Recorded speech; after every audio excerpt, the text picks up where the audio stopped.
blood stitched in my seat. Powder footprints falling off my feet. If the wind right.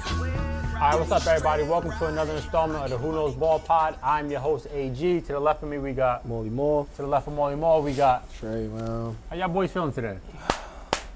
Feel good, man. Y'all feeling good Another today? day, another pod. I feel great. So I like to hear. If y'all just tuning in for the first time, make sure you subscribe to the pod if you like what we do, and definitely make sure you throw us a like so we keep bringing y'all this content. The way that we start, we are going to start with the divisional round recap.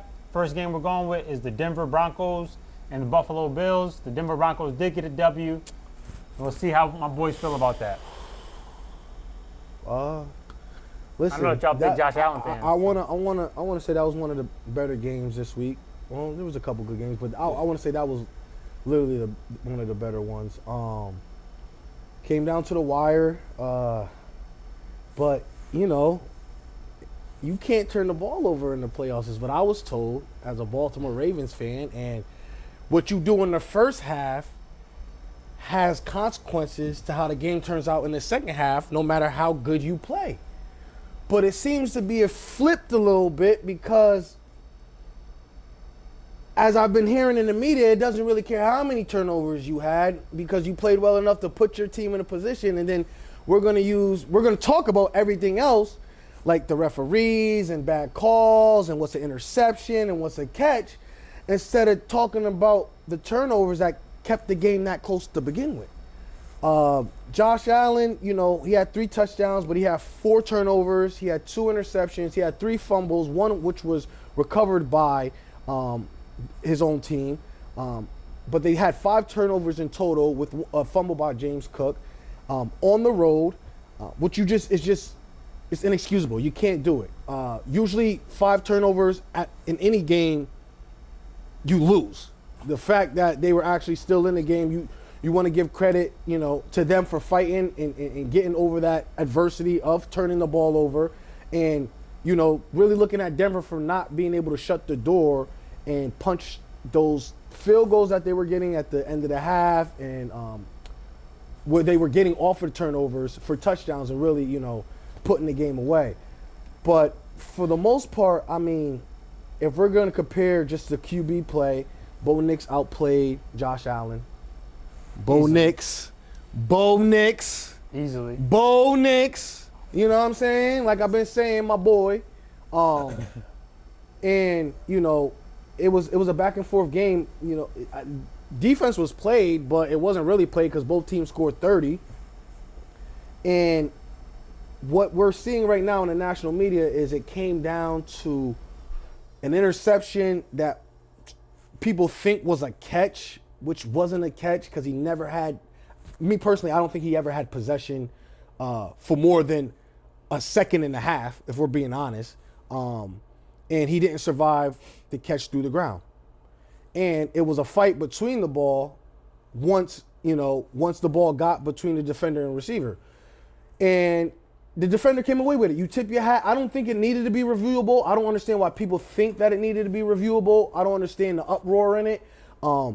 It's not like Cooks had it, 1 Mississippi, 2 Mississippi, 3 Mississippi, then somebody snatched it from him. Shit, like there's been that same play that's been called the other way in like the regular season. But niggas have caught the ball though. Niggas have caught possession. And yes, I've seen videos side by side. Possession. Yeah, niggas have possession. Now, if you look at Cooks going when Cooks was going to the ground, the ball was moving. The ball's moving. The guy had his hand. It was shifting, so nobody had clear possession. And it's whoever comes up with it. And then, if you look at the play, if you let the play finish out, Cooks was down. It looked like he got concussed during the play, so it don't look like he was going to finish the catch anyway. He wasn't going to survive the ground anyway. The defender just happened to be there. The ball rolled into the defender's hand. He made a great play, and that was the ball game. But I hate to see that that is the main focus of this game instead of the turnovers by the quarterback that put him in that position. Josh has to be held accountable, And he's not. And he definitely wasn't. They're coddling the shit out of him, bro. It's remarkable. It's sad to see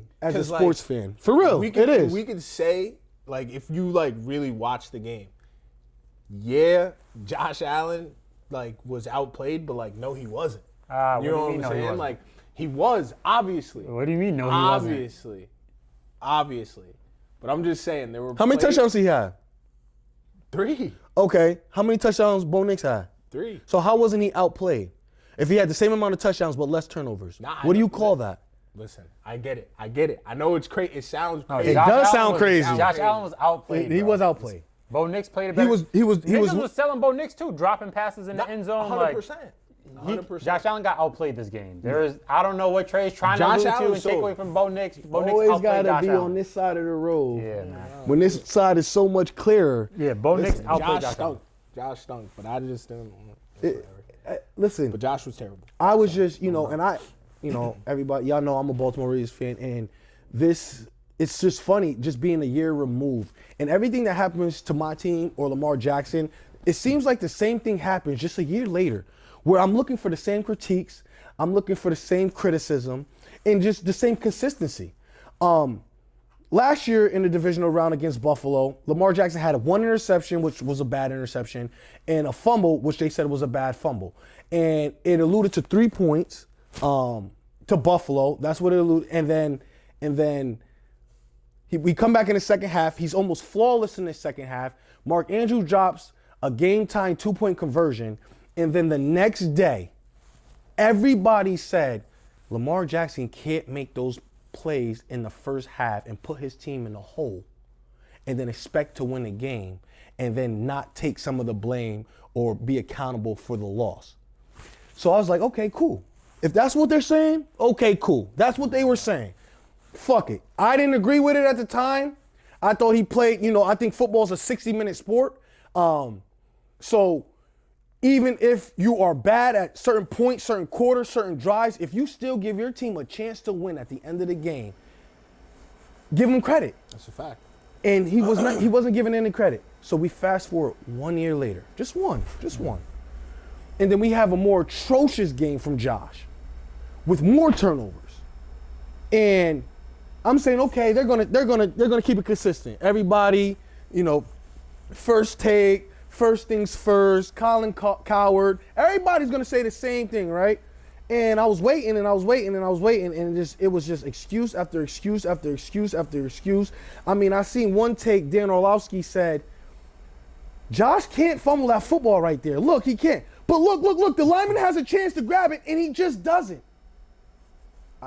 It's just remarkable to see. The offensive lineman is insane. It's just remarkable to see that people that get paid to talk about this sport on national television are so wishy-washy. It's so crazy. Like, it's just no consistency to it, and I don't understand why. Well, I know why, but we're not gonna talk about that. We're not gonna talk about that. Right? That's for another day. And it's just I don't know why certain players are coddled and held to a different degree than other players. It's almost like because Josh has been so good in the playoffs that like they want to give him a pass for being bad, and because Lamar Jackson hasn't been as great in the playoffs, we just want to keep him there because he hasn't been. So it's unfortunate that it's that way, but the fact of the matter is Denver won the game. Denver capitalized off the turnovers. Denver made the plays that were necessary to make. Buffalo had to, I'll take it 2 years ago when, Zay Flowers had an unsportsmanlike the penalty, and Kyle Van Noy had an unsportsmanlike, and we were doing uncharacteristic things. And then fast forward to this year with Buffalo, and you got 2 pass interferences, and then everybody comes and says, you can't call those plays. You can't do that to them. You can't. It's just it's sickening to watch and see and hear when you just want everybody. You just want it to be fair, and then you really look at it and it's not fair. And at the end of the day, Buffalo's going home. At the end of the day, Josh Allen was the best quarterback left in the playoffs, and he's going home. He wasn't able to do it, and that needs to be talked about more. His shortcomings need to be talked about more. Definitely does need to be talked about more because this, if you look at the AFC, like this was a weak field. We're just being honest. So like, if a quarterback of Josh Allen's stature, who's top 2, top 3, right? Some would say like this is an easy road with whoever like you want to say is a good team, bad team, whatever in the playoffs. With Josh Allen and his team, everybody says he doesn't have help, even though he has top 5 O-line. top 5 running back, top 5 tight end room. They say he doesn't have help, but then they tell me that Lamar has help because I have Derrick Henry. But James Cook, Yeah, you know. it's just so inconsistent. It's sad. I hate to see it. I only watch it to see if they would, if they would do it. I knew they kind of wouldn't, so I just paid attention to see if they would, and they didn't, and I'm not surprised. And it's just you lost, and then comparing it to another quarterback in the playoffs in the AFC and C.J. Stroud, who had 4 horrible interceptions. And that's all they're talking about. They're talking about how he had a superstar defense, but all they're talking about is what he wasn't able to do, how horrible he played, and why the Houston Texans may or may not need to pay him if he's the guy, if he's not the guy. And I'm like, wait, he had 4 turnovers. Josh had 4 turnovers. Turnovers are turnovers. Are we treating people different? I mean, obviously he didn't have the touchdowns, but turnovers are turnovers. You put your team in a hole, and you have to dig yourself out of the hole, and they are crucifying C.J. Stroud and kind of leaving Josh Allen alone. But they need to crucify him. We're gonna talk about No, they do. They're but gonna talk about that. Trey, if somebody does something just like you did it, but they're only talking about that person and they're leaving you alone. I hear you. You get what I'm saying? I hear you. It doesn't make sense. They definitely need to be holding Josh to that level, even though the performances look different. Like, you still need to be held to that standard, because when you're putting your team in that position by turning the ball over that many times, you know what I'm saying? Like, whether you make up for it with touchdowns or you don't, you still turned it over 4 times, 5 times, whatever the case may be. So Josh definitely needs to be held accountable there. But CJ, yeah, I get it. But Josh is a better player than CJ. So, rightfully so. That too. But turnovers are turnovers. And I hate that we're like that, not you guys, but like everybody we're like picking and choosing about the turnovers and this and that. 4 turnovers is an abysmal game, bro. In the playoffs. It's an abysmal game. You have 5 touchdowns. Yeah. So that's still an It's abysmal. Yes, bro. It is. I don't care what you say or how you say it or what you're comparing it to. 4 turnovers is an abysmal game. If your son came home and said, Dad, I had 4 turnovers today, but I had 3 touchdowns, you would be like, oh, son, you had a pretty fucking bad game. You can't turn the ball over. You know what I'm saying? You had 6 touchdowns and 4 turnovers. You had a bad game. You can't give the ball to the opponent that many times. And then you talk about the Buffalo defense. Well, shit, you didn't put us on the field 5 extra times. What the fuck you want us to do? And we're a mile high, the altitude. We're away. Everything is against us. So I don't want to hear nothing from I don't want to hear nothing on the blame of Buffalo's defense. Statistically, look at Denver. Denver had 70 rushing yards. So like they were doing their thing. Bo Nix was moving the ball through the air, but you know what I'm saying, for the most part, they were shutting down the run. The Bills came into this game as the number 1 ranked pass defense in the league. So you got that. You got a top 2 O-line, the leading rusher, and then supposedly, as everybody says, the best quarterback, and they're calling him the best football player in the world. Yeah. It's like you have all those things, and after you lose, I feel bad for Josh. How does nobody feel bad for Bo Nix winning the fucking game and breaking his fucking ankle? Not going to the bowl. Like even if he does go to the bowl, you know what I'm saying? He's going to be missing out on that now. This is fucking insane. Bo Nix played his fucking heart out and broke his shit. And there's no ESPN post. You gotta feel for Bo Nix. It's only about Josh Allen. It's crazy. It's just their golden boy. And then you have, which I do agree with. I think Sean McDermott should have been fired. I've been saying that all year, and I've been saying that before this year. That all right, he's got to go if he doesn't get it done again. Been too many trips. Mm-hmm. But why the fuck is the GM getting promoted? Like, why is you've drafted 2 Pro Bowlers? I'm pretty sure since Josh Allen has been there. 2 Pro Bowlers. Niggas get to the Pro Bowl off anything, and you can't get Pro Bowlers in there? Get there in 6 games. Yeah. Like, 6 games, fucking your tackle. Like, this is insane that they promoted the GM. Now he has more power over the organization. The same guy who said during the season when, pretty sure the Raiders traded Jacoby Myers to the Jags, and he was like, well, these GMs think that they're playing Madden, and you can't make moves like that. Nigga, you need to make moves like that. You should have improved your roster more to give Josh a better chance. Even though I think he could have got it done with this team, you should have still been making moves to make sure your star quarterback to get it done. So, like, that's why I just don't understand how he still has a job, how he got elevated. Sean McDermott, it was time for me. It was time, Yeah, you know. 9 years, I think. Yeah. He's been there. And he definitely could have got it done with this team. Definitely. The fact that they talk about the deficiencies of this team, I'm tired of this shit, bro. Yeah, they don't do it's it with so nobody else. crazy because I come from a team where we didn't have wide receivers that were special or needed something. We just had to do what we had to do with what we had. And it's just not held to the same standard of Josh. And again, I like to point this about Josh. When he doesn't have a number one, since Stephon Diggs, before Stephon Diggs, and since Stephon Diggs has left the building, he has not thrown for 4,000 yards, and he has not thrown for 30 touchdowns in a season. Now you could talk about the rushing touchdowns and the tush pushes and the 1 yard line ones, and he got 12 of those and 9 of those and whatever. But we talking about simply passing the ball, and everybody was talking about how great of a passer he is. And he hasn't eclipsed those numbers without a true number one. Shows me that, you know, he needs a true number one, just like anybody else. But why isn't he doing what he did when he had a number one if he's so great? That's my only issue is like, before Stephon Diggs, you never eclipsed 4,000 yards passing, and you never eclipsed 30 touchdowns. You did that for 3 or 4 years he was there. Every year he was there, I believe so. And then he leaves, and then you go back down to, 25 touchdown passes, which is all right. It's good, but it's not the 30, 33 and a 36 he was doing. So, I think Josh gets away with a lot, and he's, for some reason, he's turned into the NFL darling, and a lot of people are saying he's better than Patrick Mahomes. I don't know why, but I think people got tired of Patrick. I don't know why.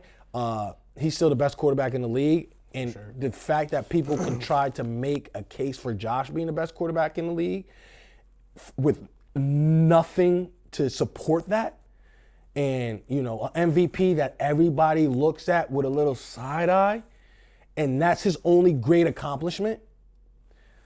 I don't know how you catapult into the best in the world with that. So it's just I don't know. Listen, Josh got a lot of time in the offseason to figure shit out, and hopefully they get some better receivers and better this and better that, all the shit that people say that he needs to be to get to a Super Bowl or be the quarterback everybody thinks he is the best in the world. But I just don't see it. Yeah, is he top 3, top 4? Of course, he definitely is. But number one in the world is reserved for one man and one man only. And just because that man hasn't had as good of regular seasons as other quarterbacks, but I mean he went to like how many AFC Championship games? How many Super Bowls straight? All of them. You know what I'm saying? This just stopped. All of them. You know what I'm saying? So yeah. It's shout out to Denver though. That's a good Shout out W. I'm Denver, glad yeah. that they actually won because it shows how everything is in the NFL when it comes to Josh Allen. This literally shows it. You know what I'm saying? That a man can turn it over 4 times, have an abysmal turnover before the half that leads to points, have an abysmal interception. I think coming out of the half. And just It was going. Oh, the interception's coming out. The fumble was going into. yeah. Yeah. And everybody's like, well, it kind of happens. It's all right. Like that happens to quarterbacks.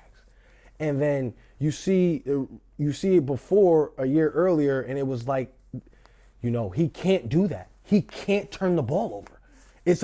If he doesn't turn the ball over, Baltimore's not in his position. And I was just waiting for that, and it wasn't there. So, it's unfortunate, but. Shout out to Denver. It's unfortunate that Bo Nix broke his ankle, and he will be out the remaining of the the postseason. So they're riding with their second string quarterback. And like you said, that's where our sympathy should go. It should go to Bo Nix because damn, boy was balling. Boy had 3 touchdowns, 279 yards passing, one interception. He put up 30-something points against Buffalo at home. Against, a lot of people feel that, Buffalo, even though Denver had the defense, Buffalo was probably the better team, the more experienced team in this situation. Let's go back a year. Buffalo beat Denver in Buffalo last year, Bo Nix's rookie year. So this is kind of like a little get back, a little remix. and nobody's really talking about it. But you know, they move on, and Buffalo goes home, and I don't know if Josh, you know, like they said to me, I don't know if Josh ever get over the hump. Patrick wasn't there, Lamar wasn't there, Joe Burrow wasn't there. When will it be your time? Because the next time we go into the postseason, I believe some of them guys is going to be there. Yeah. So it's going to be a harder route. And a lot of motherfuckers going to be hungry, especially if Burrow's back in there, especially if Lamar's back in there, and especially if Pat's back in there. Niggas going to be hungry. So it's going to be, you're going to have to play way better than you played here to go on the road and try to, you know, win those type of games if you get there next year. So and it's gonna be Pat with Eric the enemy again. Yeah. When they were the best offense. And you don't know how the draft's gonna go. You don't know how free agency's gonna go.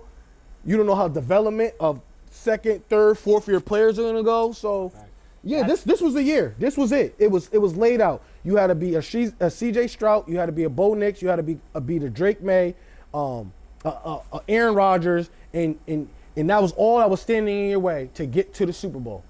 And he's home with us in Cancun.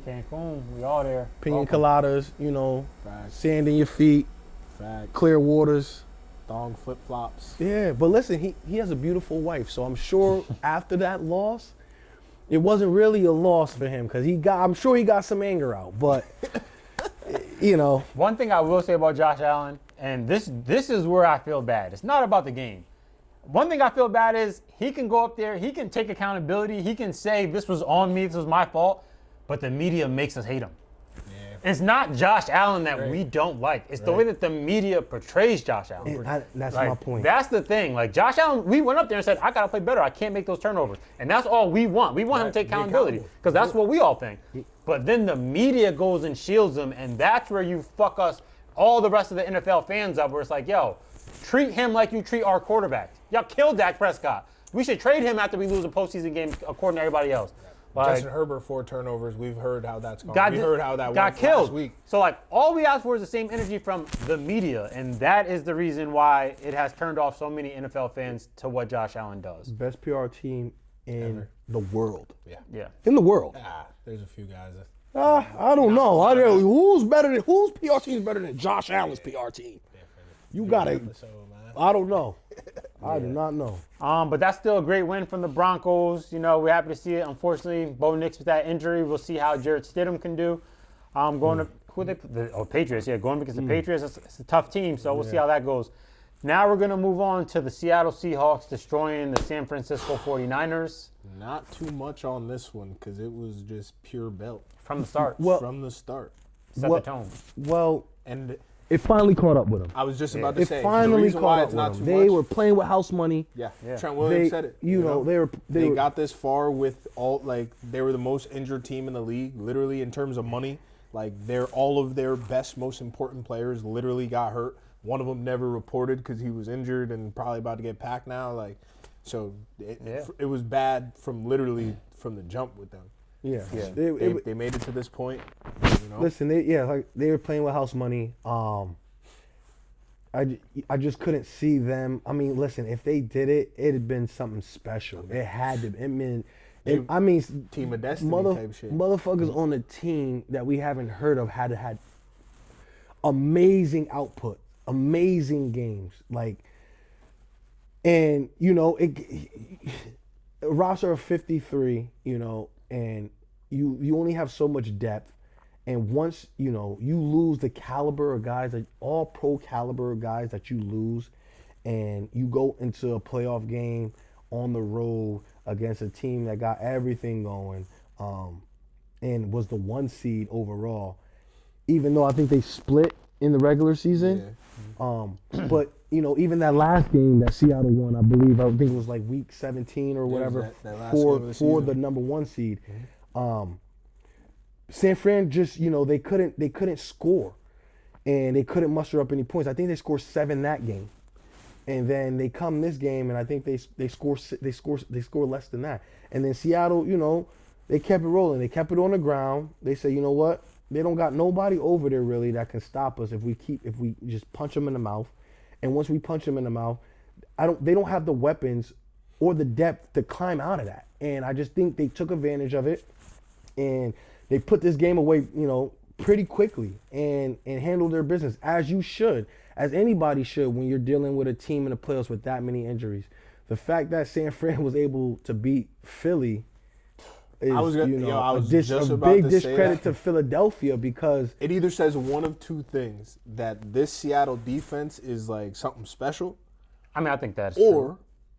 there's something like that. Something bad was really going on in Philly this year. You know? I think it could be both. yeah, I think two things could be true. Two things could be true. I think two things are true in that, because Seattle defense is definitely tough, bro. Yeah. Like- But are they like?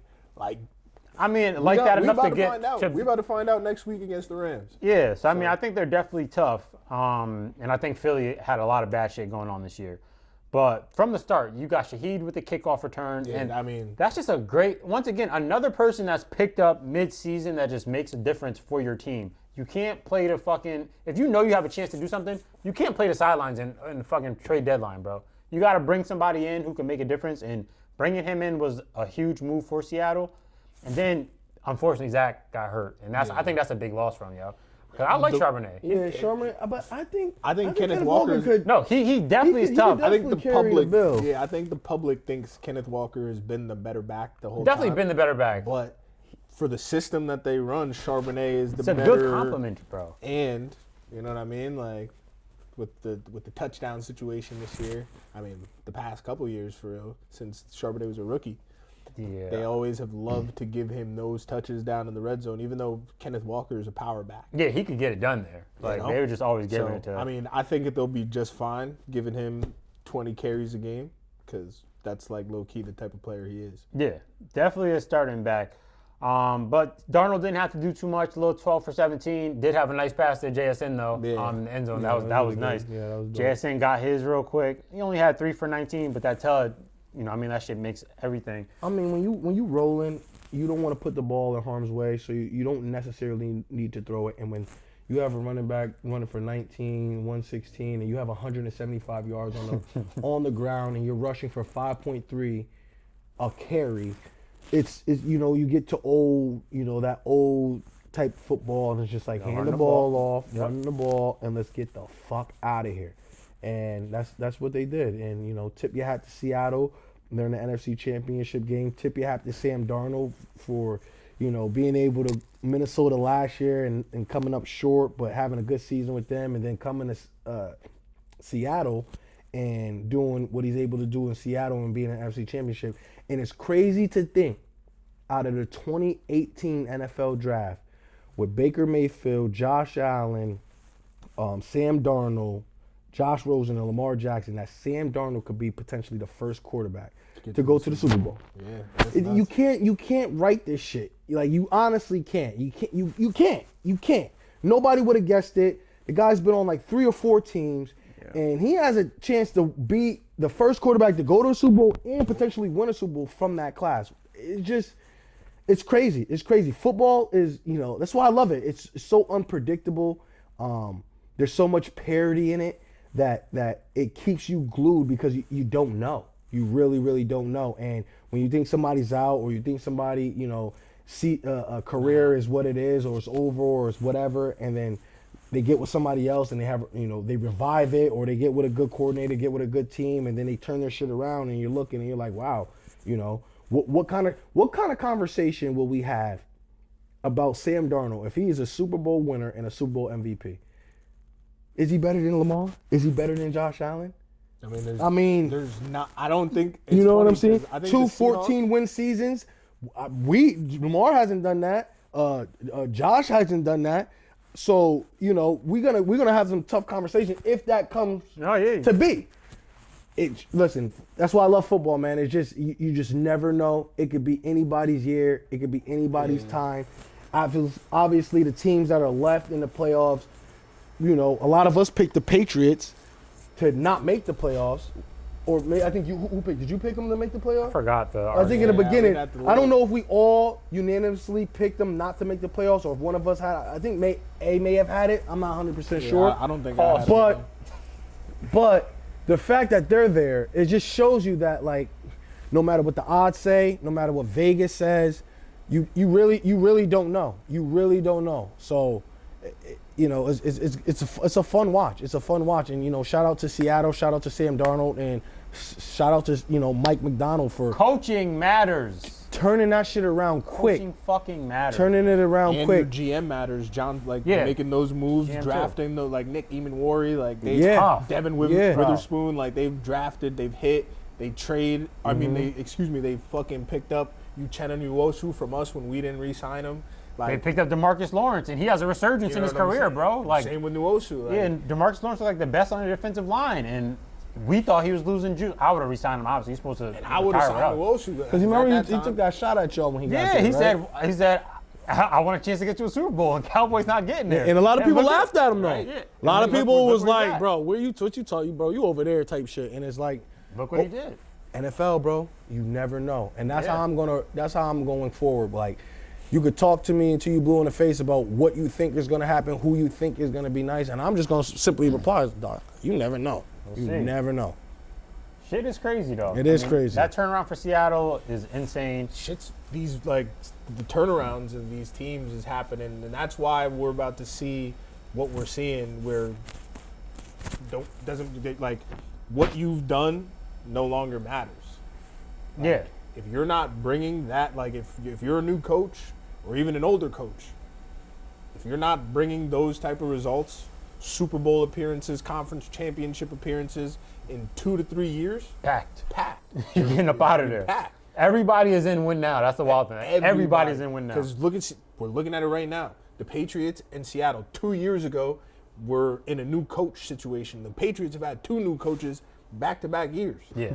And are now in the Super Bowl. Like, what do Yeah. we? So- or excuse me, in the conference championship. I'm not, You're right. So, what we're looking in the league is that it can be done, it has been done, and the new league is showing you that it doesn't take a long time like how it used to, or you don't need nothing to kind of sit and simmer, and then your 4th, 5th, 6th year you kind of break out because motherfuckers go in their first year, motherfuckers go in their second year, and I guess this is the new turn that we have, and I guess what we're gonna see, because with all these head coaches that have been fired, and I think there's in total there was 10 openings, and then 11 I think with Buffalo.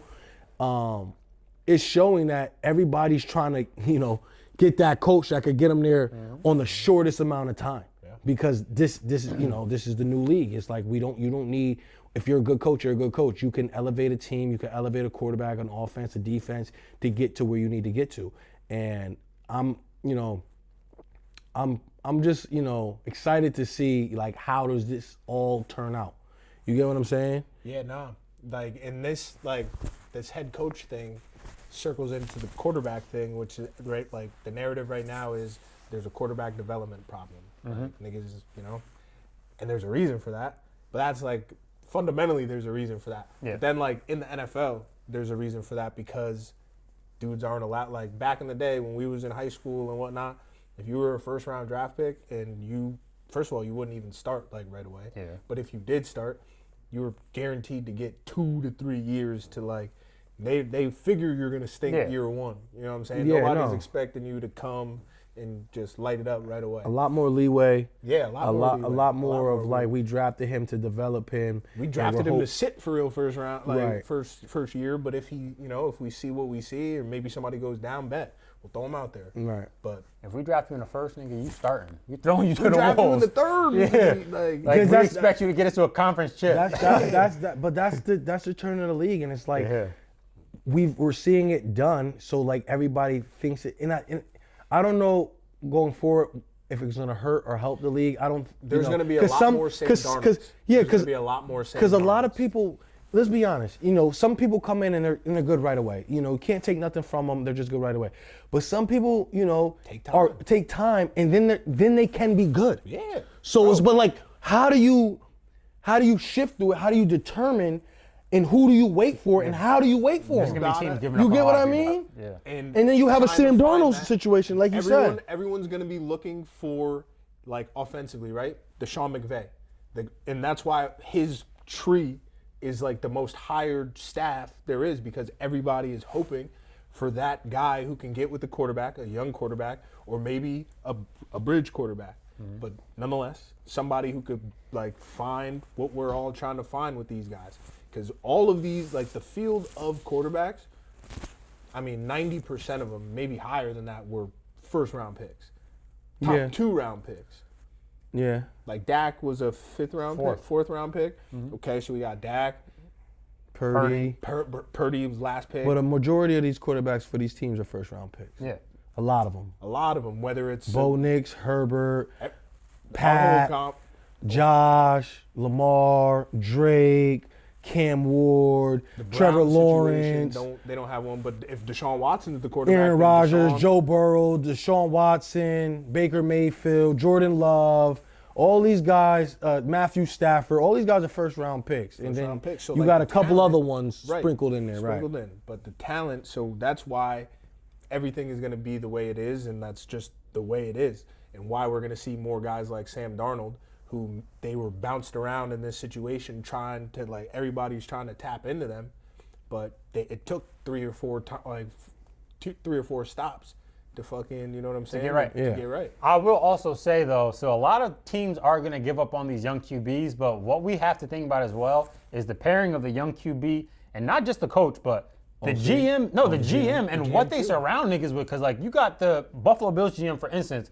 saying we don't need these things. Like, you know what I mean? If you get paired with a GM who is not going to maximize your roster, or who's stingy as fuck with the cap money, who doesn't know how to do cap gymnastics, you're going to be fucked. Yeah. Like, And who doesn't draft well. Yeah, 'Cause, if he's not drafting well, you're gonna be It's one fucked. thing if your organization isn't like aggressive in free agency in the trade market, but you draft really well. yeah. You know what I'm saying? When you have 7 picks in a class, you hit on 5. You hit on 6. You know what I'm saying? Like the Ravens. Yeah. They don't necessarily go after the biggest name free agents because, one, we draft They well. draft well. 2, Yeah. when we bring guys in, these kinda veteran guys, They, you know what I'm saying? They overperform. And like that's what the Chargers have just done under this new regime with Jesse Minter defensively. We're bringing in Reynolds essentially for cheap, but maybe we're turning them into, you know what I'm saying, whatever they turn into. So we definitely do as well. So yeah, it all depends. I mean, you got it's just the whole infrastructure of a team that you go to, Facts. and like you're gonna have teams giving up on people, but they don't have good infrastructure to maximize what that QB can do, and that's gonna also fuck some of these young QBs. And those some of them- GMs those guys get a much longer leash in Yeah, these situations much longer leash. than anybody else. So Yeah, but shit, that was a good win for the Seahawks. I mean, like what we saw, we're gonna see what y'all got next round against the Rams. Now we are going to move on to the Patriots beating the Houston Texans, and now we can discuss C.J. Stroud's ugly ass game. he was worse than Justin Herbert, yo. Bro, C.J. Stroud. He was worse than Justin Herbert. He was worse than Justin Herbert. I and will it's not agree, even bro. close. Did C.J. Stroud score? He scored a tud. I can't say. He did score a ton. Niggas He did had score three. a ton. Niggas had 3. We had 3. But, Bro. you feel me? Stroud looks like shit in this playoffs, bro. Like, He looks, no joke, he looks like not even C.J. Stroud. Like, he looks like someone has, like, Taking over his Monster. body. Yeah. Taking over his Like, they body. took his powers, bro. Like, bro, I think Davis Mills would have looked way better in this game. And unfortunately, due to the draft pick, all that Yeah, stuff, and potentially getting paid. you can't really pull, like, Niggas don't really pull quarterbacks like that, that's bro, what to I'm be saying. honest. But, like, sometimes Yeah. you gotta pull the Saban. Yeah, I hear you. You gotta pull the Saban sometimes, bro, because it really, who knows, that could have sparked some shit because they showed Davis Mills' stats this year They were. in the games he played. Solid. You know? And like, you want to give credit to New England. Obviously, good defense, good defensive plan. But this is back-to-back weeks of CJ looking like a deer in the headlights, bro. Yeah. He does not look like he knew what he was doing in back-to-backs, because Pittsburgh, he looked like shit. Could have lost that game. And then this game, you look like shit. Again, it's like, QBR bro, 21 is putrid. Passer Putrid. rating, 28. And somehow he had a higher QBR than Drake May. Like, and how did that fucking happen? I don't know. I don't even know how that works if that's the case. You know what I'm saying? When we look at these metrics of how they, they measure quarterbacks, and it's like, how the fuck does that work? But,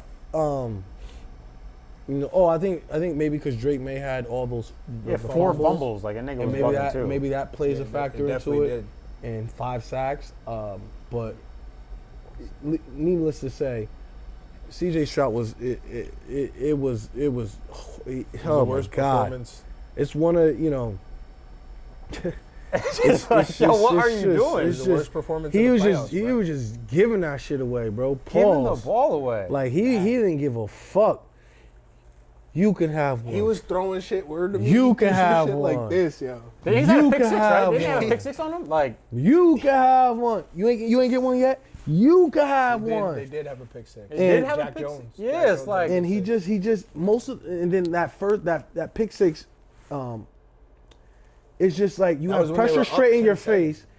You just take the sack, dog. Yeah, like, they you were up not 10-7 at you that throwing it thinking you gonna make something special happen when the dude he threw it right when the dude hit his elbow and shit. Like, why even throw that, dog?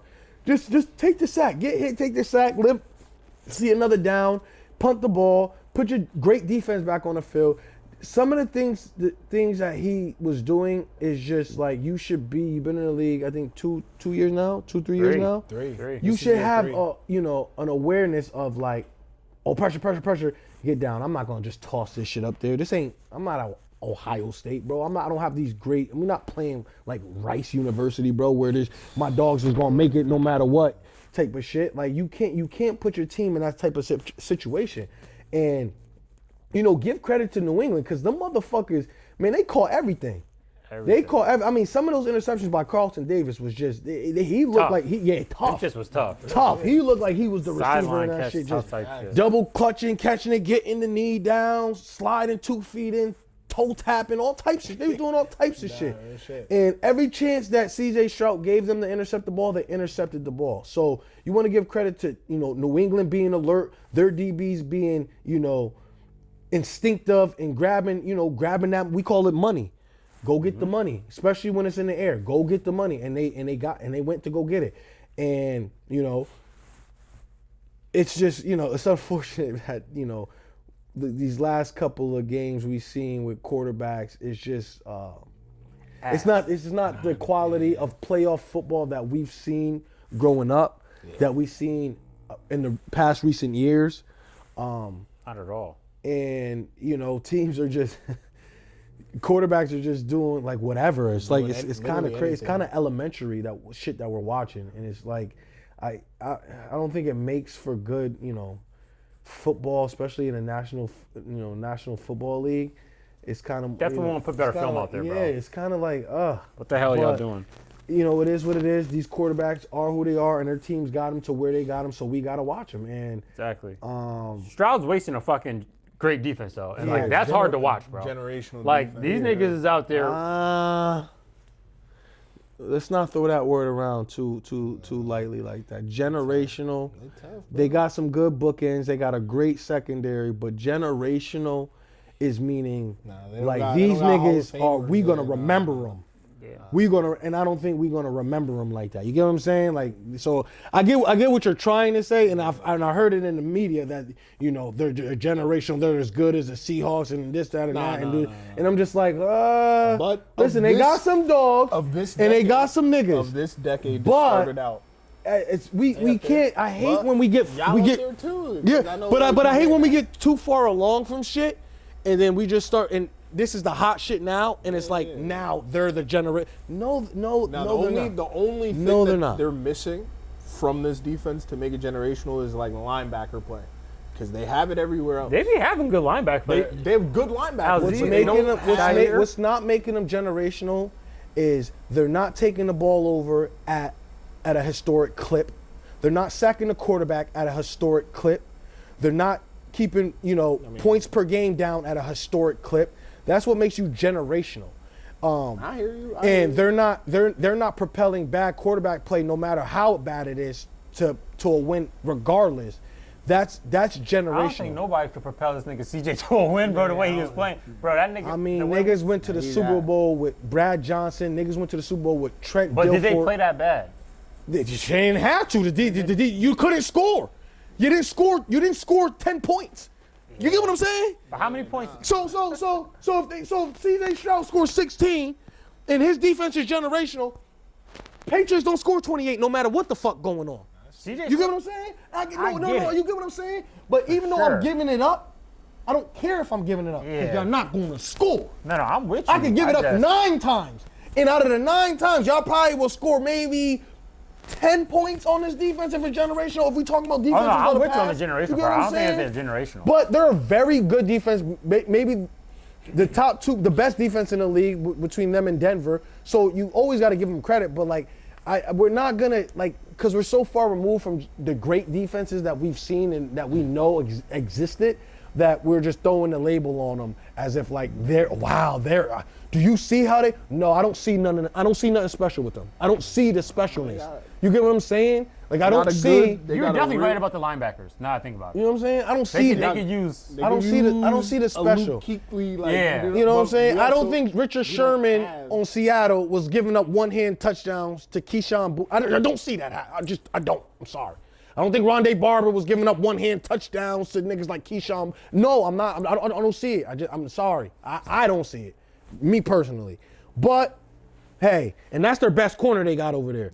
And he's probably he's regarded as maybe you can argue with him the best corner in the league. Yeah, he's top 3. And you don't give up and you don't give up those type of plays. Yeah, you know what I'm saying? You just don't.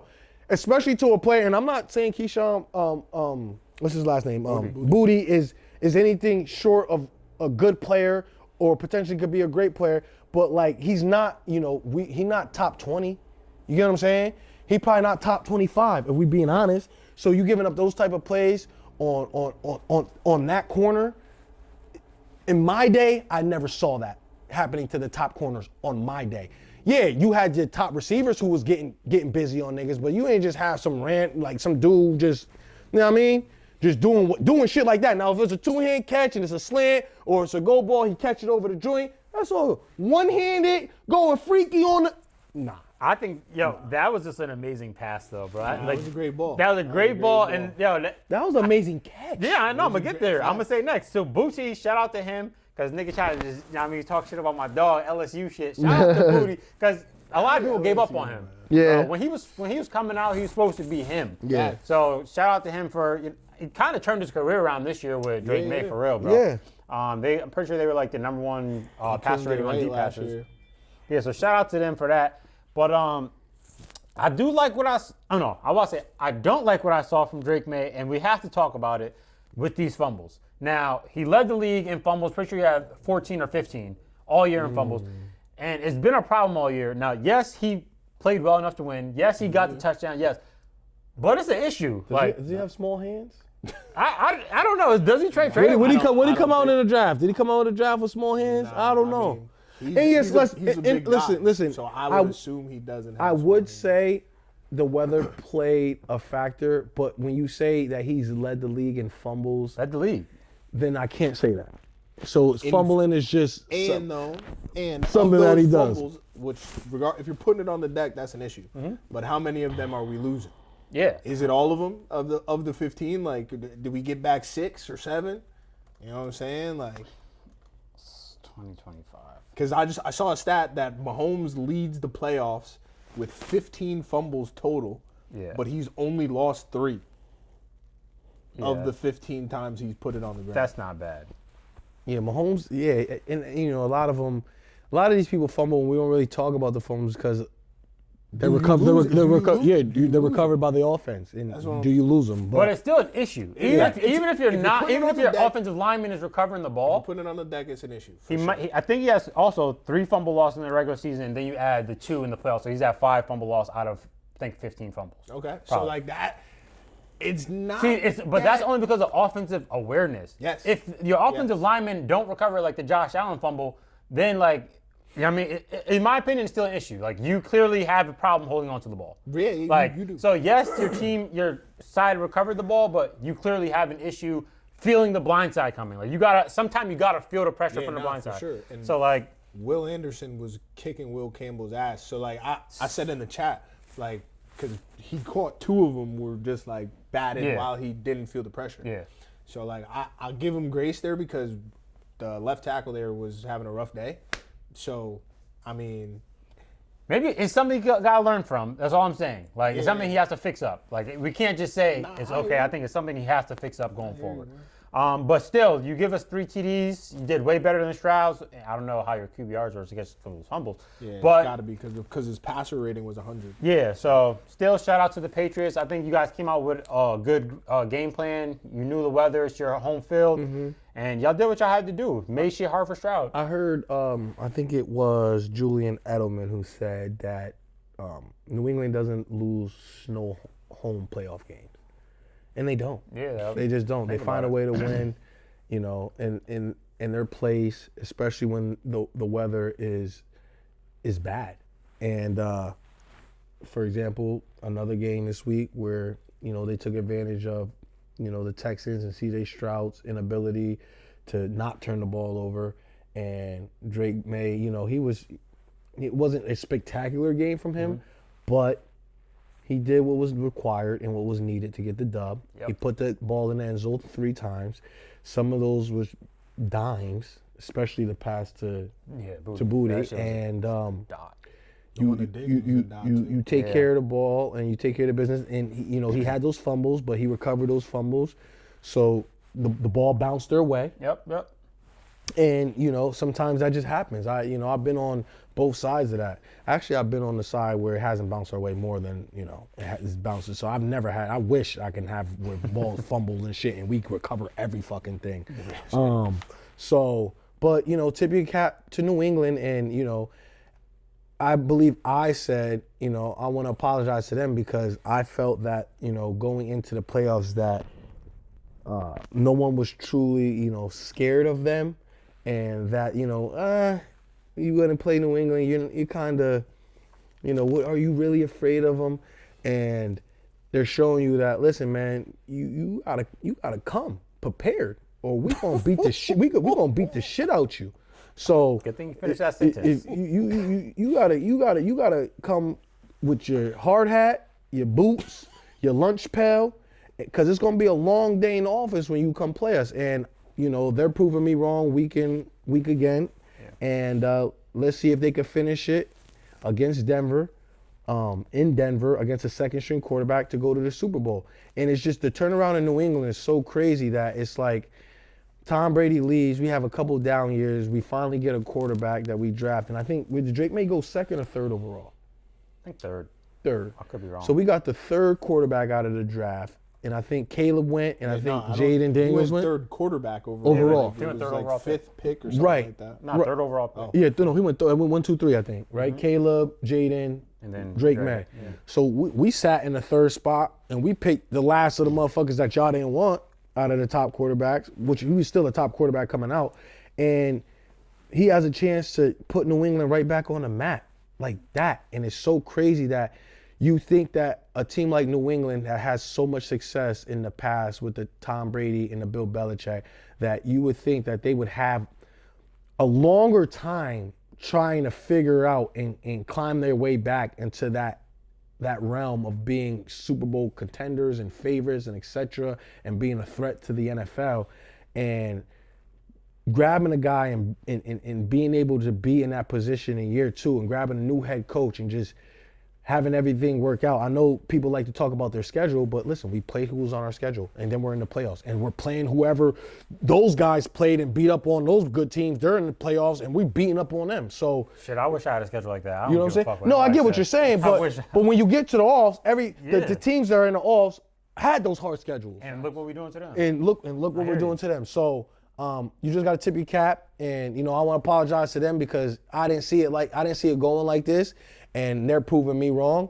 And let's see if they can finish it off and beat Denver and get to the Super Bowl. And I would love to see who they face if that happens. You know what I'm saying? Sure. So Will Campbell, though, as we were just talking about, he's been getting his ass kicked this playoffs. Yeah. Not even just by Will Anderson. And I know he's a rookie, so it's going to take a learning curve. This is his welcome to NFL moment. Oweh had 3 sacks on him. Oweh had 3 sacks on him, and then Will Anderson. So he's been having a tough time. Is it the arms?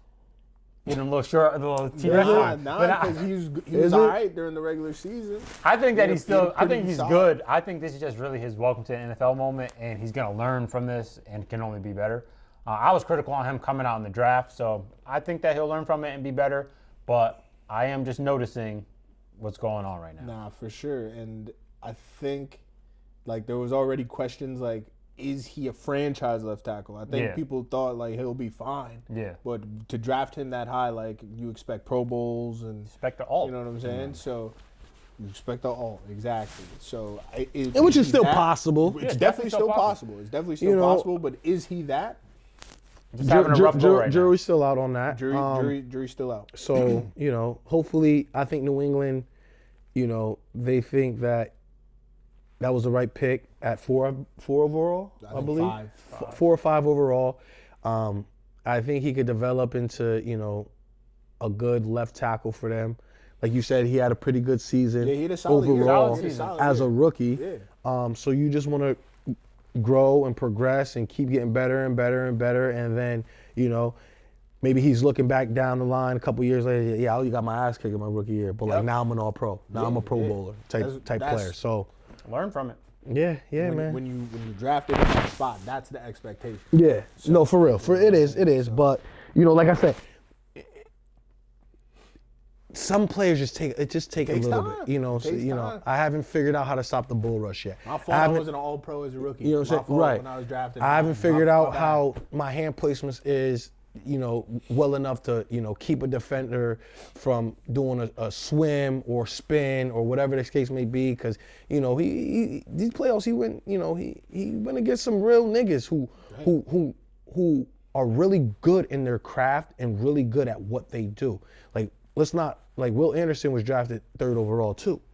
Giving up 3 to Owe is the one where we really got to worry about. Okay, but Owe is a first-round pick too, with a lot of potential that got with them and then turned his shit around. So, and he's 6'5", 265. Like, he's not a little dude anyway. So, I get what you're saying, but these guys that he's giving it up to, is they're first-round picks. They were drafted at a position to be the guys who are going to start on the for your defense and have the potential to be a 10-sack guy, and those are the guys who beat him. So he got honing on your craft, get better. Yeah. You still won the game. It wasn't like you got beat, but it was like you gotta have a hard day in the office next week too, though. Got Benito and was it Cooper? Yeah. So get ready. Yeah. So he has to be better. Hit the film. Get with your offensive line coach. Work on some stuff with, your defensive linemen that you got over there in New England and better prepare yourself. Hey, I need help with the swim. I need help with the bull rush, Bull rush me 20 times after practice, so I can understand that.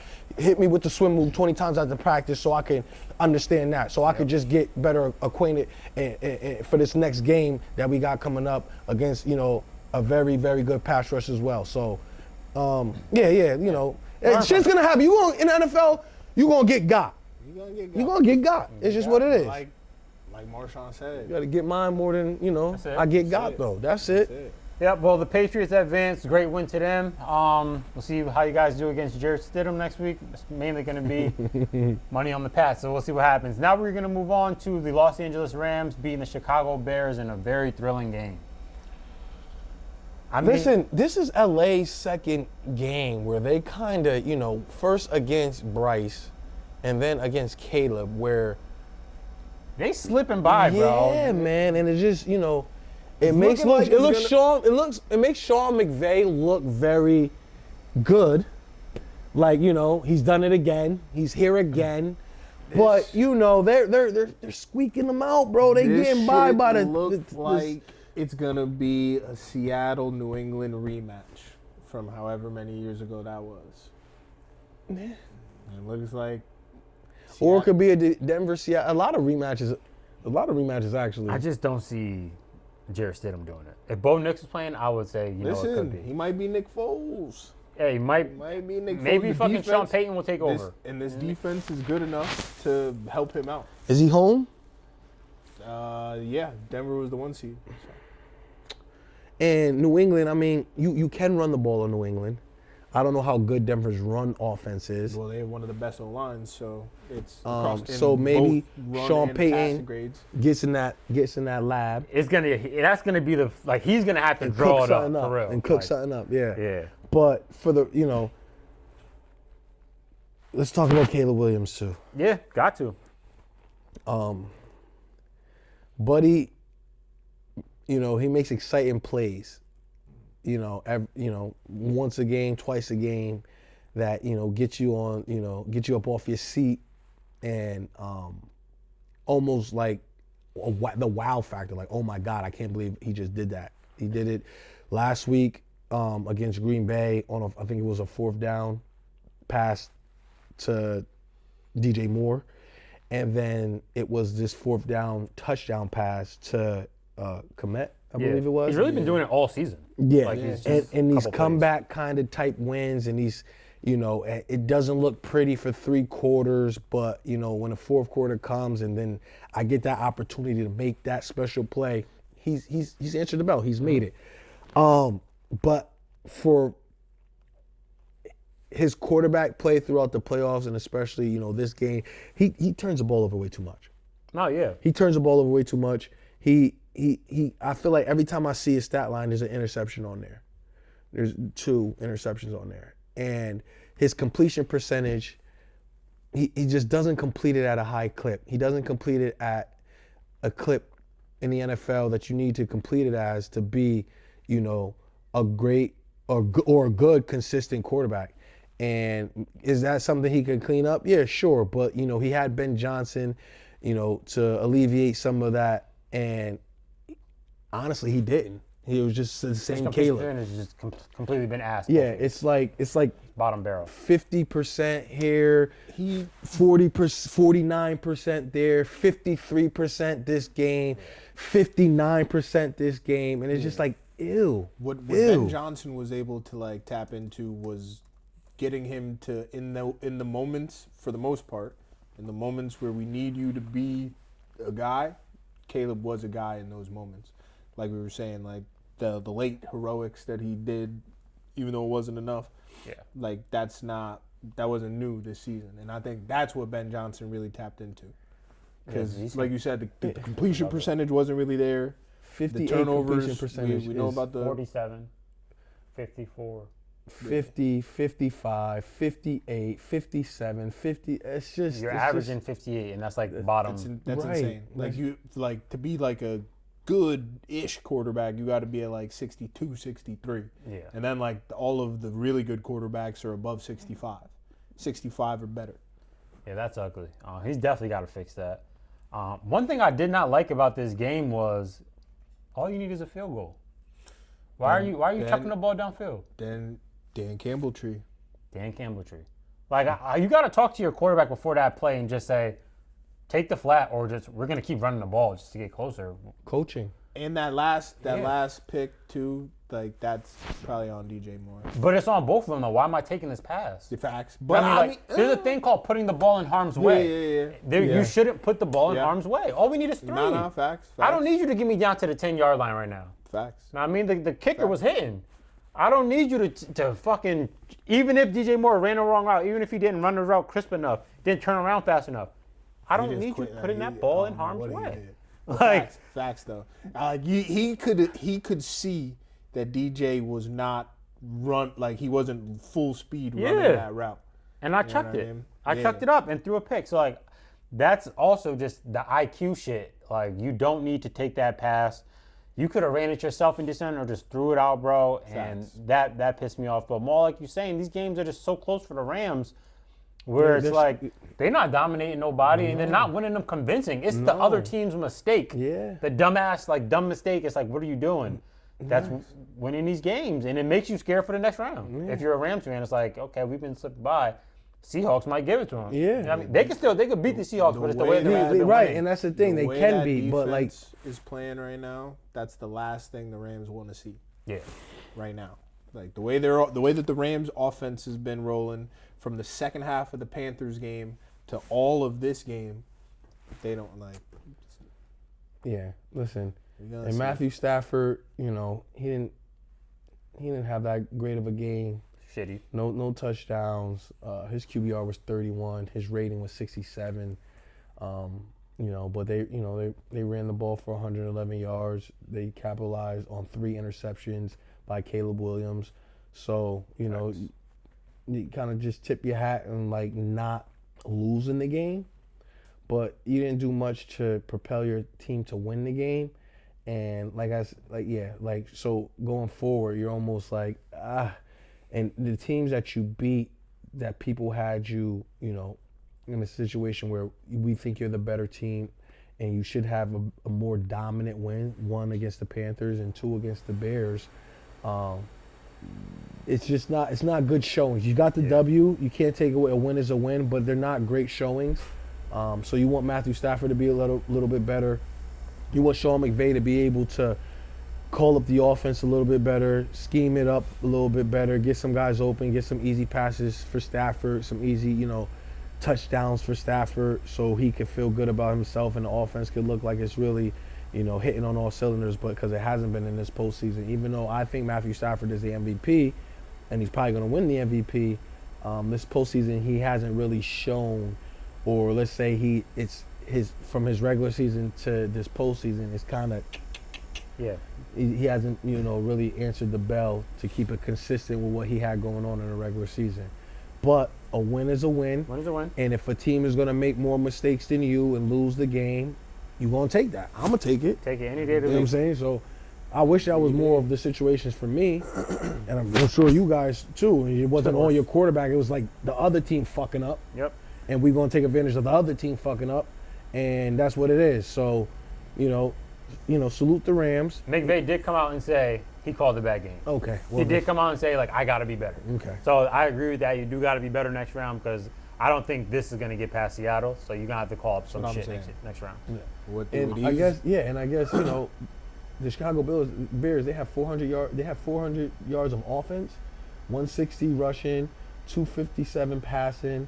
So, I thought the Rams' defense was better than what I've been seeing too. Yeah, I agree. And I don't Seattle know. going to run the rock. Right. I don't know why they haven't been as advertised as what we have thought and what they were shown, earlier in the season and even like last year. But they're in the NFC Championship regardless, and they have a chance to go to the Super Bowl regardless. Yep. And I just quick, I just want to pose this question because I posed it to a friend of mine at work. If Matthew Stafford wins the MVP of the league, goes to another Super Bowl, and wins another Super Bowl and Super Bowl MVP, where do we put him? I mean, he's still not in my top 5. Is he top 10? Yeah, definitely I top put 10. Stafford in the top 10. I can talk about it there. Okay. Not in my top, not in the top 5, but top 10. Yeah. Okay. Because Stafford has been, he's got a lot of yards under that fucking We've belt. had this discussion on this And a lot of podcast touchdowns. before. Yeah, he got a lot of yards, a lot of touchdowns. So he already has my respect. Detroit. Yeah, he was hating on the Detroit Stafford. Yeah, because I was just calling it like I see it, bro. I don't think he wasn't able to elevate Detroit until he got with the Rams with McVay, who's already been to a Super Bowl with Jared Goff. And then you make the swap, they literally sent Jared Goff to die. We're not gonna act like that trade wasn't sent for Jared Goff to die. It was, but Detroit also changed. So Detroit was like. But what I'm Detroit saying roster to when you is Goff got there was different. it did change, but it was fortunate that it was going to change because I remember when they drafted Gibbs, and that was kind of like Everybody thought that was It's nuts. Gibbs and Jack Campbell. and Jack Campbell, and Yeah. it was like, what are they doing over there? Yeah. You know what I'm saying? So credit to them for seeing shit that we didn't see and then actually having it pan out for them. But we're not gonna act like Stafford didn't have some offensive weapons where I just felt like in Detroit he could have his numbers were good, but to go to the playoffs I think twice or maybe even once with Megatron is just and you're the number 1 overall pick and you have Megatron. You gotta get there a little bit It's more. definitely You just a gotta get there a little bit more. I'm not asking for a lot of bit more. I'm with you on that. You know what I'm saying? The numbers are the numbers, but still. And that's what my job is to produce these numbers and wins. But sometimes I might have Some of those numbers are necessary. empty calorie numbers. And we but know that's not my what empty fault, though. calories are. That's not No, my no. fault. But also Stafford, and I will say this firsthand, he was sold by his defense a lot in Detroit. I understand. like, I that's- get that. Like, But he we've also had game-winning drives against their defense when Stafford scored a touchdown. I should have won them the game. Then we go down and score on their defense because it was so ass. I just want to say I definitely understand the defensive roster back then was pretty ass. You got Megatron, bro. Nah, yeah. I should be scoring 30 a game. Y'all got to keep up with us and me and Megatron, regardless. Yeah. I don't give a fuck what my defense. Now, if my defense is giving up 38 a point, that's different. But I don't think that was necessarily every year in Detroit. Nah, facts. It wasn't that. And I don't think Detroit was the top 5 scoring offense every year that he had Megatron. You get what I'm saying? When he should have been. Get what I'm saying? But You start to look back at them pictures, niggas was starting to triple team I was about to Megatron, say, bro. Like, you know how to Megatron. you know, I'm with you, but I mean, Megatron, nah, but bro. you should have got to the playoffs more than once. I'm with you on that. You get what I'm saying? 100%. You got to do it. And I get it, but like, But yeah, nah. if we look MVP, at Detroit's career, if Matthew Stafford's career, and we sort through the teams that made the playoffs just in those years, I'm sure we could find 4, 5, 6 teams who's like, yo, you should have made it over them. You should have made it over them. From whatever division they came from. there's a couple. There's probably a couple. You know what I'm years saying? there's probably Like a couple years. I think Josh Freeman went with Tampa Bay one year or some shit. Probably. You get what I'm saying? Did he win a division, though? I don't know if he won a division, but he probably you know had. that division be tripping. Yeah, but last what win. I'm saying is, He had Rodgers. you get what I'm You saying? got Rodgers in your division. So I he's understand what you definitely have in your gonna win division. that Okay, I'm talking Came a little about, far. but there's no way. There's definitely been wild card teams where you could have been like, yeah, you could have been over them. Could have Nah, been for over sure, them. probably definitely a couple. Eli Manning in them years, 9-7, 9-7. Why you not in the playoffs, dog? They didn't win a division. But we also like. There's You get other what I'm? But I'm just saying they didn't win. So a Facts. couple of them, they didn't win the division. A couple of them years, bro. They also had better running games. I'm not hearing that, bro. Eli Manning and them snuck in a Manning. couple last minute games. with Why the Detroit Brandon- Lions had 4 wins? Niggas Brandon upset Jacobs. us. You get what I'm saying? Ahmad Detroit Bradshaw Lions had there. 4 wins, bro. Yeah, shit was ugly. And Eli's operating with Amani Toomer and motherfucking. Amani Toomer not tough. Well, what's the other dude name? What's the other wide receiver name from North Carolina? Knicks? Hakeem Nicks That not nigga tough. on top. Is he Megatron? Yeah, but okay, if you take Megatron out the game, I would say that the Giants had a better infrastructure. And better run game. I think the Jacobs? Giants is one of the most lucky fucking franchises in Yeah, the that, fucking they, world, that bro. could be true. Yeah, they got to the playoffs and was But doing their thing, though. Those teams that they made a run with, They barely both got times- they by the upset us skin when of we their were like, teeth. yeah, bro. They I got know. there. Hey, that's what. So I'm just saying, know. and I'm The just team- thinking of them off the top of my head. But teams there's that they probably made it more with, though. teams in I there agree that there's probably more teams. that you could be like, damn, you let. You know what I'm saying? There's definitely been more. Like, come on, Bro. Minnesota's probably been there a couple times. Jay Cutler got there with Chicago a couple times. Like, come on, we not about to do this. Nah, but We what not you're about to do this. bro. Is the teams that the Giants got there with on both their runs? on. Both Who was had on that a defensive few line? ni- Tuck was Tuck on that defensive line? Justin Tuck, Yeah. Michael Strahan. They had some niggas. They still bro. went 9 OCU and they Manura. still went 9-7 and was on Yeah. the verge of missing Yes. the playoffs. Yes. And then they ran through regardless niggas of, in the playoffs, I'm though. just saying, but I'm talking about they got hot in the playoffs. But we're not gonna act like that. Those teams that year, those giant teams that year were good teams. Those were good teams, bro. They were underperforming. Yeah, until they got underperform to and the turn shit up. playoffs. Those are good Real teams, shit. bro. Real Those shit. Giant teams, when you look at those rosters, bro, Real you shit. start going through it and actually listing Makes who's on the sense. team. It's like, damn, all right, it's a lot of niggas on this team. a lot of yeah, niggas. they underperformed regular season, but it's a lot of niggas on these teams. They Bro, were they always, were like but on a both of those different Super Bowl team teams. in the playoffs, bro. Yeah, but bro, Holding they the had some number niggas, one bro. team in Atlanta to like what 2 points? Come on, bro. That don't. Y'all didn't do that all year. Bro, they had some Come on, niggas, bro. Niggas capable. Come on, The y'all. Giants had some niggas, Come on, bro. man. That is You can't sleep on those crazy. Giants rosters. I'm And then sorry, the bro. second run, they had OCU Manura still, I think still Justin Tuck, and then young Jason Pierre-Paul with all those fingers. Yeah, bro. All finger Jason Pierre-Paul? Come on now. He was tough. When he had 5 was fingers, he letting was Jay tough. Cutler go to the playoffs. See, I get you when you with talk about Chicago, the, bro. Yeah, you got it with them Come other on, niggas. bro. Jay Cutler is the most unserious football player I've ever seen in my life. He actually didn't want to play, and he made the playoffs. You get what I'm saying? He actually didn't want to be there and made the playoffs. He didn't want to be there, but he wanted to play. Jay Cutler was a dog. He just wasn't that good. provide- He was the most Yeah. unserious player I ever seen. He's the most uncaring player in the world. Throw interception, don't care. Throw touchdown, don't care. More Win a game, unserious than Jamarcus Russell? Right. win a game, don't care. Lose a game, But- don't care. It's some niggas that. Kyler Murray. No, I get it. I get Yeah. it. I get it. But I'm talking about, Jamarcus Russell is a different level. But I'm talking about motherfuckers who had like a longevity. Who he was at Denver, then he went to Chicago, and he was of that stature where you were like, okay, he's a good quarterback. He had really good arm talent for that time. Like he had today's arm talent back then. He just met, whatever. He just didn't have it all to put it together. But like, Nah, listen. Yep. It, Hey, that is a great win for, we were just on the fucking, the Rams. Shout out the Rams, yo. Yeah, good win But for the I Rams. think belt's coming to them this weekend. Yeah, you better step it up next week. Now we are going to jump into which is a better coaching job, the Ravens or the Bills currently? And you're a Ravens fan, so I'm not even going to ask you first. I'm going to ask Trey, which one do you think is a better job, Coach Lamar or Coach Josh Allen right now? Well, and this is, like, of course, the Ravens want to keep Lamar Jackson, right? Yes. But what if Lamar Jackson says, fuck you niggas, pay me? I think he is about to get an extension. Yeah, we're gonna extend him. He has to get another extension. No, but I think that he's gonna have to restructure because he just got. Of course, yeah.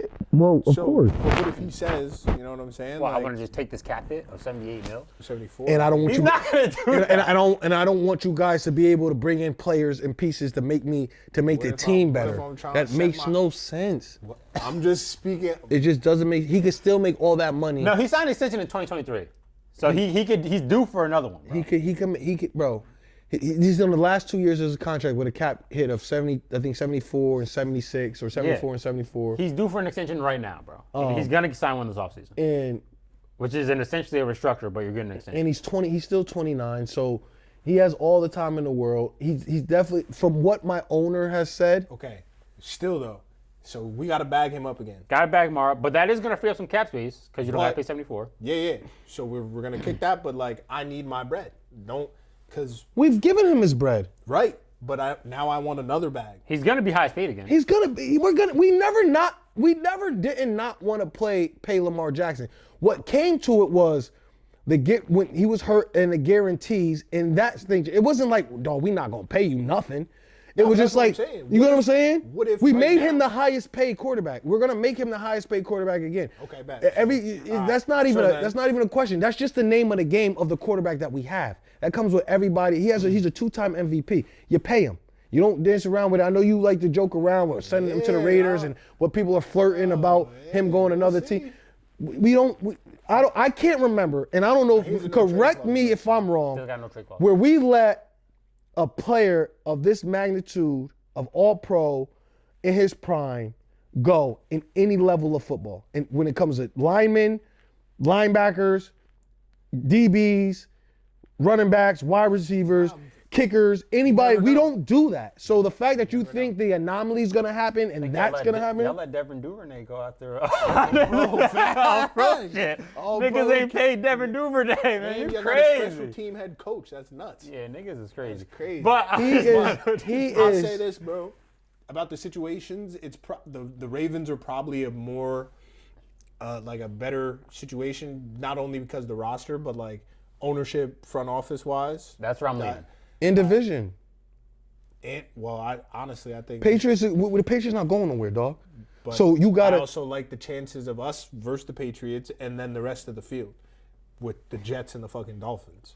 So yeah, we may split, but I like us in our schedule versus the Patriots in the rest of their schedule. Yeah. In the AFC East, excuse me. So you would say that the Ravens is a better job. I would say the Ravens is a better job. It's the better job. I also agree. I think it's a better job, and that's mainly because the way roster. that the Bills is creating a roster, this nigga But yeah, Brandon that's- Bean. That's My GM's better. Yeah, your GM. Why is would better. you That's what I'm switch saying. my we switch GMs.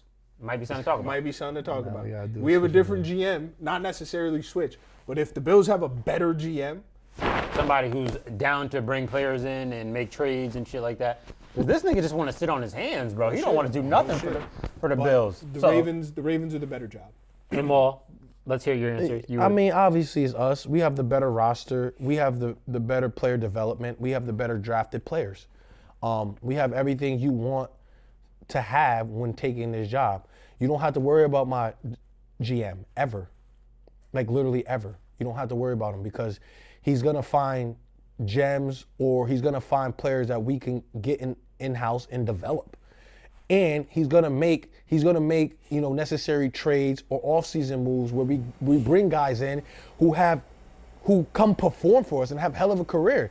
Like, Derrick Henry has, since being with the Ravens, he's number one in every statistical category, right? rushing touchdowns, rushing yards after contact, rushing yards, rushing touchdowns, yards per carry. He's 1. That's what we got. I will say your GM has failed you guys on the offensive line. Yeah. That is the only. He should never let Zeitler go. Yeah, okay. That is one thing that he should have solved. But that's just this year. So he hasn't really failed us because and listen, you know how I feel about our guards. Yeah. To watch that nigga play like the year before and to bring him back and have him as a starter. But when you're so confident that we've had a John Simpson that we developed and we let go. Mm-hmm. And then we had, Pat McCarry that got paid for Jacksonville that we let go. And these are 6th-round picks. These are 5th-round picks. So if I'm accustomed to doing that and I'm thinking I could do it again, if it's a failure, yes, because it hasn't worked. Mm-hmm. But if something works 7 out of 10 times, you feel comfortable going that route. You get what I'm saying? I drafted another guard. My offensive lineman development is usually pretty guard. Marshall Yonda. Like we do this type of shit. And it just so happens this year it didn't work. It just didn't work. But for the most part. Yeah, for the most part, I'm with you. He gets guys in. He makes trades for Roquan Smith in his prime. He drafts Matabike out of Texas A&M in the 4th round. He gets Isaiah Likely from Coastal Carolina. You get what I'm saying? Like you get what I'm saying? You understand what I'm saying? Who comes from that you get Kyle Hamilton at pick 14, my nigga. You get Kyle Hamilton at pick 14. You get what I'm saying? Best player available drafted every time. That's our motto. We're not going to stray away from that. We're not going to bullshit you around from that. That's the consistent model that you get from the Baltimore Ravens. I don't know what Buffalo does. I don't know when they get picks, how they pick motherfuckers, but they don't pick them like how we pick them. Yeah, they got some wild drafts. And we usually pick well, and we usually pick well later on in the draft, more so than earlier on in the draft. You get what I'm saying? That's what has turned around for my organization. So, because you guys used to make the late picks hitting. We'd be fine at the pick 1 and 2, but 3, 4, 5, 6, and 7 would be dudes who are cut after camp damn near, let alone making it through the year. Who's the best fullback in the league? Pat Ricard or Kyle Juszczyk. Yeah, one of those two. Who's the best fullback in the league? It's definitely one of those two. Juszczyk is definitely up there to be talked about. Those are the niggas who go All-Pro at the spot. Right now, I'm pretty sure Juszczyk was first-team All-Pro last year at that spot, no? Or was Ricard? It's definitely one of the two. Now tell me where Pat Ricard came from. Is it James Madison? Now tell me if he played a different position before he got to fullback. I don't know that. He played defensive lineman for us. Niggas don't even know that. We converted him to fullback. Now I'm gonna ask you this. Tell me who drafted Kyle Juszczyk out of Harvard. The Ravens. Y'all got an eye for fullback. We just got an eye for players, dog. It don't matter. We draft players and niggas pan out, regardless of the fact. We not the Buffalo Bills. We don't go 2-3 years and don't have an All-Pro. We don't go 2-3 years and don't got a Pro Bowl type player. Zay Flowers, everybody, key. And I looked at the numbers. Niggas 7th in receiving yards. Yeah. You wouldn't even. Lamar Jackson missed 5 games. Pro Bowl. You know what I'm saying? So I understand that. Hollywood Brown, he goes to Arizona. They think it's gonna click with Kyler Murray. Doesn't click. He goes to Kansas City. It doesn't click with Patrick Mahomes, and he has his best season ever with the Ravens. So I say that to say this: our player development and the way that we find niggas, and you guys used to make fun of me. Baltimore got 7 All-Pros. Baltimore got 9 Pro Bowlers. They Only missed. because you They didn't get missed. it done. Yeah, because That's the only reason. but that's not what we were talking about. You made fun of me because we couldn't get it done. But now we're gonna flip that. What we're talking about is the 9 Pro Bowlers and the 7 All-Pros that niggas is really drafting, dog. They're all homegrown, dog. You get what I'm saying? Well, Roquan wasn't homegrown. So when you look at the better job, okay. But when you look at the better job, it's usually us. Yeah. And the fact of the matter is, this is what we do. We draft well. We draft the one of the, if not the best left tackle in all of the NFL history. We drafted, if not the best linebacker in all of NFL history. We drafted not if the best safety in all of NFL history. We drafted one of the top 20, 15 defensive ends in all of NFL history. This was Kyle Hamilton is on his way. He could be one of the best safeties in all of NFL history on his trajectory. And Lamar Jackson could be one of the best quarterbacks in NFL history on his trajectory too. We got the better job. We got the better players. We draft better. We got the better organization. We have the better stability. And usually we're a very good team most of the time. And our output is output. And then niggas come get snatched. You talk about Kyle Juszczyk. He was the All-Pro last year. Who drafted that nigga? Who developed that nigga?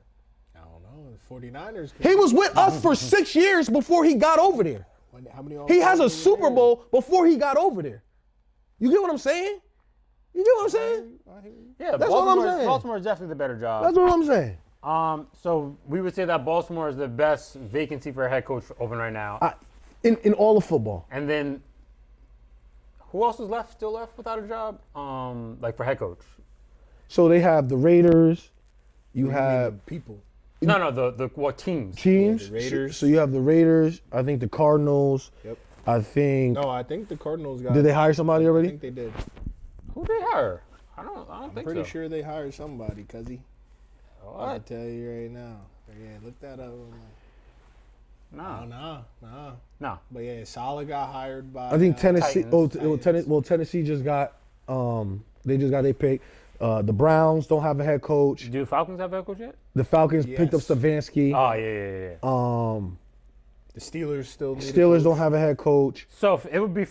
Would you guys say that Bills is the second best job though? Yeah. Just because you get Josh, obviously. Yeah, because I don't think anybody. I think if you have the quarterback in play, We got to try to work something then out. you Probably. could- No, the kind Steelers- of. The Steelers would probably be the second No. best job because you know that if they hire you, you're gonna have like 5 years. You might get a You're job for locked in. 15. with Like, them. you're- okay, if you're locked talking in about Yeah. like I don't have to Job worry about my security. job security. Yeah, they You're can locked yeah. in. because they hate doing head coach They've searches. had So. 3 head coaches in their existence. Yeah, so like, they definitely gonna lock you in. You're locked in. You're gonna get a little leeway over there. A lot of leeway And, over there. you know, the roster it's not in a good spot, but it's also not in a bad spot. The quarterback situation is what it is. They are what? The quarterback situation is what it is. But The they're a wide draft receiver away. situation, They're a draft away. the offensive line situation, the draft defense, away. the defense situation. They got a lot of shit they got to figure out over a lot. A draft. We might have to A- trade a TJ lot. Watt. No cap. A we, lot. we do have. We to might trade have to trade TJ Watt. No Definitely cap. have to lot. trade He TJ holding Watt. back some of that young edges. That tweet I sent, TJ Watt 31 and Danielle Hunter 31. Yeah. That don't look the same 31. Don't look the same 31. lot. Daniel Hunter got a lot in the tank. You know.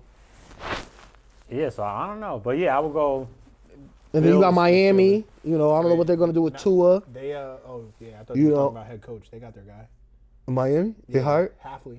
Oh shit! Yeah, they just hired him. Okay. They did get Halfley. Yeah. So listen, I think it's Buffalo. I mean, I think it's Ravens 1, Buffalo 2. If anybody out there wants to convince me that Buffalo's a better head coaching job than Baltimore, please in the comments let me know how you feel and literally state what's the reasoning for it.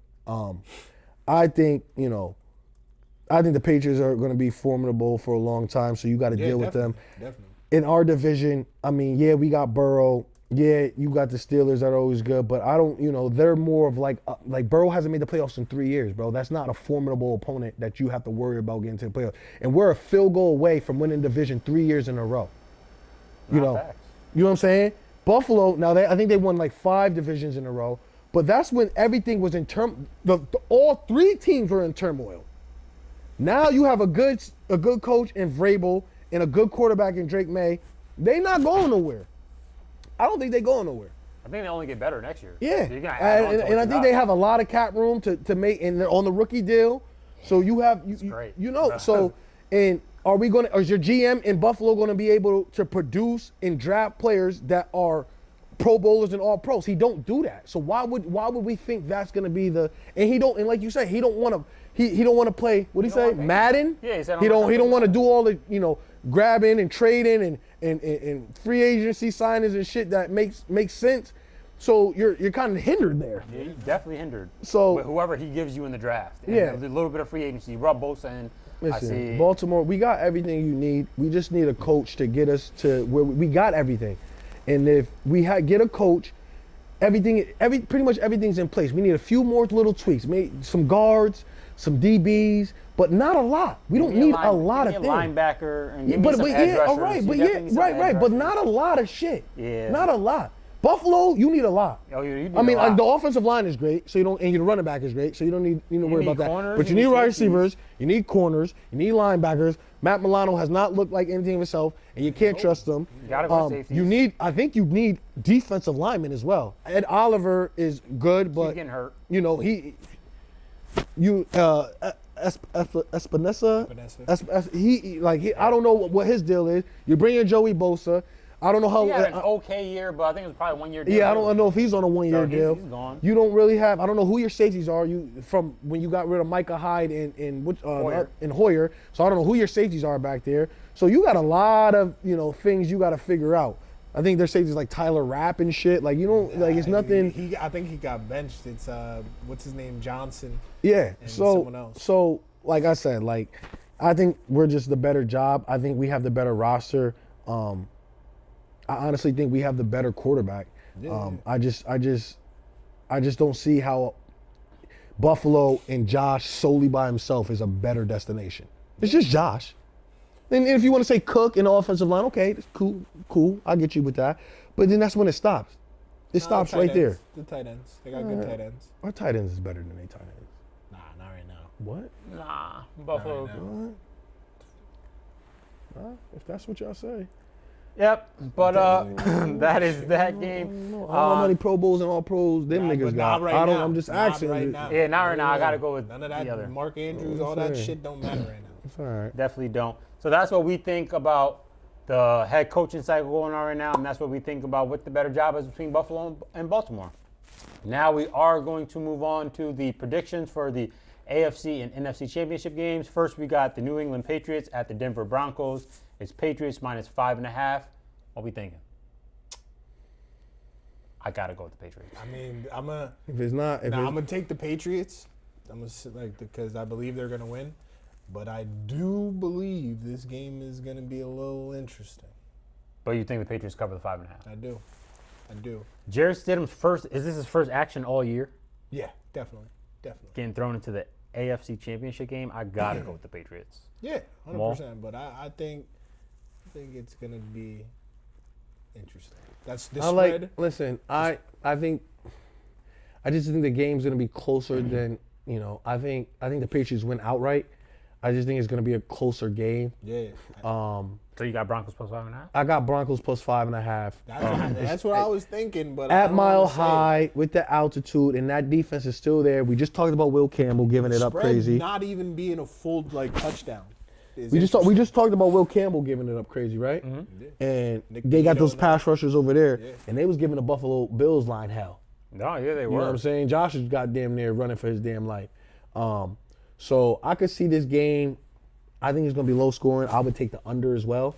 And I could see this game being like literally like a 17-14 type game. Yeah, a 14-10 type game. Yeah, I don't see a lot of points being scored. I can see 17-10. You know what I'm saying? I got Patriots with 17-10 around there. I don't see a lot of points being scored. But I think Denver, I got Denver covering. 42. But I got New England winning outright. All right, well, that's that game. Then we're going to move on to the Rams at the Seahawks. It is Seahawks minus 2.5. I got the Seahawks, and I would buy some points because I think the Seahawks is going to win by at least a touchdown. Sheesh, you going Seahawks minus 6? Minus 5.5? I would take that for sure. That's a really low spread for Seattle. That's what I'm saying. You know what I'm saying? Give me at home, and give the me Rams is Seattle playing how the Rams is playing. I like Seattle by more than this 2.5 for sure. Lock that in. I'm going with the Seattle minus the 2.5. I like Seattle minus 2.5. I think they cover the spread. I think this game is. I think the Rams have been skating by, and I think Seattle's kind of locked in right now, and they just put up 40, and they're at home again. The Rams defense is nothing special as of late that I thought they were. I don't know where Jared's verse has been. I don't know, where their defensive line is really, and then I'm watching DBs getting trucked and shit last game and shit. So give me Seattle minus 2.5. All right, well, I was going to Seattle minus 2.5. You said Seattle minus 2.5? Yeah. Perfect. Now we are going to jump into our lock of the week. Y'all hit last week? I believe I did. I'm hot right now, nigga. Listen, that regular season shit, that shit was bullshit. Cause you know Vegas, they gotta get theirs. I think Seattle was my. But lock I'm of the week. undefeated in the postseason with my lock of the week, man.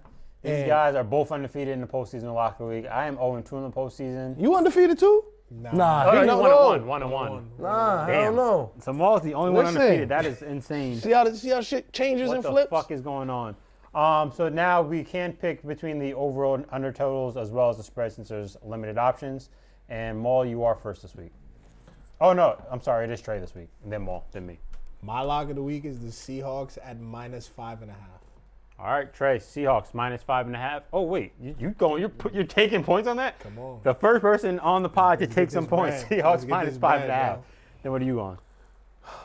And my lock of the week is definitely Seattle as well. Minus the 2.5 you going? Minus the 2.5. Mm-hmm. And I like the over too. I don't know if I like the over. I like the over in that game. This is Split their on that? third time playing each other. I don't know if I like the over. Listen, But last time there was a lot of points. Yeah. In that second matchup, there was a lot of points. I think a lot of points are going to be scored. So But Seattle's definitely going to cover that 2.5 for sure. I do like that under you were talking about before. In The New Broncos. England? Yeah, I'm going with the under 42.5 for the Patriots in the Broncos game. first underlock. First underlock, he got the overlock, I got the underlock. So that is our lock of the week. Y'all heard it here first. We want to say thank y'all for tuning in with us. Make sure that y'all like and subscribe. And we'll see y'all. Say you love me, lie to me, sweet. Double R stitched in my seat. Powder footprints falling off my feet.